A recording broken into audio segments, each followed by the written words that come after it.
So back to Genesis. We're already up to Genesis 4. And Adam knew Eve, his wife, and she conceived and bare Cain and said, I have gotten a man from the Lord. Now, this is after Adam and Eve have been chased out of the Garden of Eden, right? So what's really cool about this, I really think that the Cain and Abel story is the most profound story I've ever read, especially given that you can tell it in 15 seconds. I won't, because I tend not to tell stories in 15 seconds, as you may have noticed. But you can read the whole thing that quickly. And it's so densely packed that I just can't, it's actually unbelievable to me that it can be that densely packed. Okay, so the first thing is that Adam and Eve are not the first two human beings. Cain and Abel are the first two human beings. Because Adam and Eve were made by God and they were born in paradise. It's like, what kind of human beings are those? You don't know any human beings like that. Human beings aren't born in paradise and made by God. Human beings are born of other human beings, right? And so that's the first thing. And it's post-fall. We're out in the world. We're out in history now. We're not in some archetypal beyond, although we are still to some degree, not to the degree that was the case with the story of Adam and Eve. We've already been thrown out of the garden. We're already self-conscious. We're already awake. We're already covered. We're already working. We're full-fledged human beings. And so you have the first two human beings, Cain and Abel, prototypical human beings.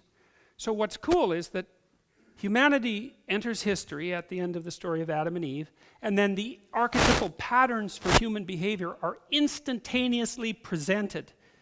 It's absolutely mind-boggling, and it's not a very nice story, right? So they're brothers, they're hostile brothers. They've got their hands around each other's throats, so to speak, or at least that's the case in one direction. So it's a story. The first two human beings engage in a fratricidal struggle that ends in the death of the best one of them. That's the story of human beings in history. And that, man, if that doesn't give you nightmares, you didn't understand the damn story. Now, in these hostile brother stories, which are very, very common, often the older brother, Cain, is used, and this is very true in the Bible, but it's true in all sorts of folk tales and all sorts of stories of all sorts, for that matter. See, the older brother has some advantages. He's the older brother, and in an agricultural community, the older brother generally inherited the land, not the younger brothers. And the reason for that is that, well, let's say you have like 8 sons, and you have enough land to support a bit of a family, and you divide it among your 8 sons.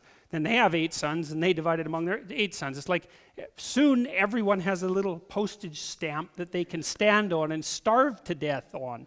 And so that just doesn't work. So you hand the land down in a piece to the eldest son, and that's just how it is. It's tough luck for the rest of them, but at least they know they're going to have to go and make their own way.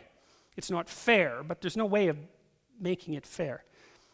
Well, so the oldest son has some, you might say he has an additional stake in the stability and the stability of the current hierarchy. He has more of a stake in the status quo.